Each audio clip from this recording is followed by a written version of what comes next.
ಶ್ರೀಮತೆ ರಾಮಾನುಜಾಯ ನಮಃ.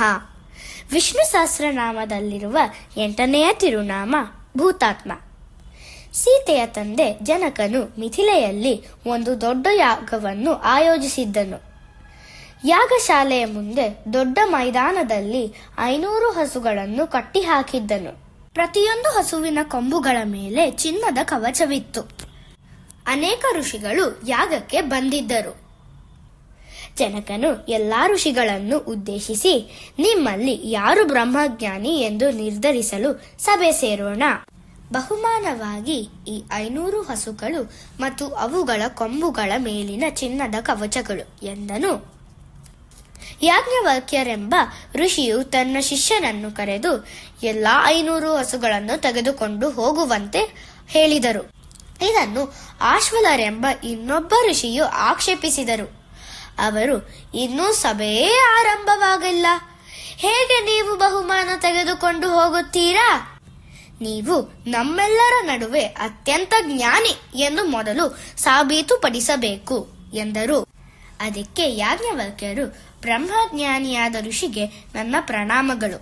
ನನ್ನ ಆಶ್ರಮಕ್ಕೆ ಈ ಹಸುಗಳು ಬೇಕಾಗಿವೆ. ದಯವಿಟ್ಟು ನನ್ನನ್ನು ಹೋಗಲು ಬಿಡಿ ಎಂದರು.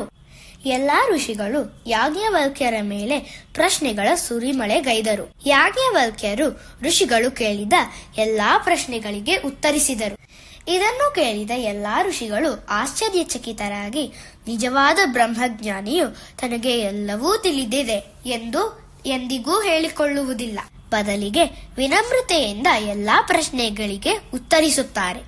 ಕೊನೆಗೆ ಉದ್ದಾಲಕರೆಂಬ ಋಷಿಯು ನಿಂತು ಯಾಜ್ಞವಲ್ಕ್ಯರಿಗೆ ಒಂದು ಪ್ರಶ್ನೆ ಕೇಳಿದರು. ಈ ಸೃಷ್ಟಿಯಲ್ಲಿರುವ ಎಲ್ಲ ಚರ ಮತ್ತು ಸ್ಥಿರ ವಸ್ತುಗಳ ಒಳಗೆ ಇದ್ದುಕೊಂಡು ಅವುಗಳನ್ನು ಹೊತ್ತಿರುವವರು ಯಾರು? ಈ ಪ್ರಶ್ನೆಗೆ ಉತ್ತರಿಸಿದರೆ ನೀವು ಬಹುಮಾನ ತೆಗೆದುಕೊಂಡು ಹೋಗಬಹುದು ಎಂದರು. ಯಾಜ್ಞವಲ್ಕ್ಯರು, ಅದು ಭಗವಂತ ಶ್ರೀಮನ್ನಾರಾಯಣ. ಅವನು ಪಂಚಭೂತಗಳಾದ ಭೂಮಿ, ನೀರು, ಅಗ್ನಿ, ವಾಯು ಮತ್ತು ಆಕಾಶದೊಳಗೆ ಇದ್ದಾನೆ. ಈ ಪಂಚಭೂತಗಳನ್ನು ತನ್ನ ಶರೀರವಾಗಿ ಹೊತ್ತಿದ್ದಾನೆ. ಭಗವಂತ ಶ್ರೀಮನ್ನಾರಾಯಣನಿಲ್ಲದೆ ಎಲ್ಲ ಚರ ಮತ್ತು ಸ್ಥಿರ ವಸ್ತುಗಳನ್ನು ರೂಪಿಸುವ ಈ ಪಂಚಭೂತಗಳು ಅಸ್ತಿತ್ವದಲ್ಲಿ ಇರಲು ಸಾಧ್ಯವಿಲ್ಲ.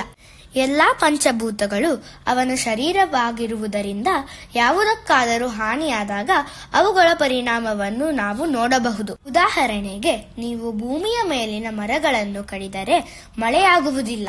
ನಾವು ಎಲ್ಲೆಡೆ ದೊಡ್ಡ ದೊಡ್ಡ ಮುಗಿಲೆತ್ತರದ ಕಟ್ಟಡಗಳನ್ನು ಕಟ್ಟಲು ಪ್ರಾರಂಭಿಸಿದರೆ ಅದು ಸಾಗರಗಳ ಮೇಲೆ ಪರಿಣಾಮ ಬೀರಿ ಸುನಾಮಿ ಮತ್ತು ಇತರ ನೈಸರ್ಗಿಕ ವಿಪತ್ತುಗಳಿಗೆ ಕಾರಣವಾಗುತ್ತದೆ. ಋಷಿಗಳು ಯಾಜ್ಞವಲ್ಕ್ಯರು ನಿಜವಾಗಿಯೂ ಬ್ರಹ್ಮಜ್ಞಾನಿ ಎಂದು ಒಪ್ಪಿಕೊಂಡರು. ಭೂತ ಎಂದರೆ ಎಲ್ಲ ಚರ ಮತ್ತು ಸ್ಥಿರ ವಸ್ತುಗಳು ಎಂದು ಅರ್ಥ. ಆತ್ಮ ಎಂದರೆ ಪ್ರತಿಯೊಂದರೊಳಗೂ ಇದ್ದುಕೊಂಡು ಎಲ್ಲ ಚರ ಮತ್ತು ಸ್ಥಿರ ವಸ್ತುಗಳನ್ನು ಹೊತ್ತಿರುವವನು ಎಂದು ಅರ್ಥ. ನಾವೆಲ್ಲರೂ ಭೂತಾತ್ಮನೇ ನಮಃ ಎಂದು ಜಪಿಸಿ ಭಗವಂತನ ಈ ಮಂಗಳಕರ ಗುಣವನ್ನು ಪ್ರತಿದಿನ ನೆನಪಿಸಿಕೊಳ್ಳೋಣ. ಶ್ರೀಮತೆ ರಾಮಾನುಜಾಯ ನಮಃ.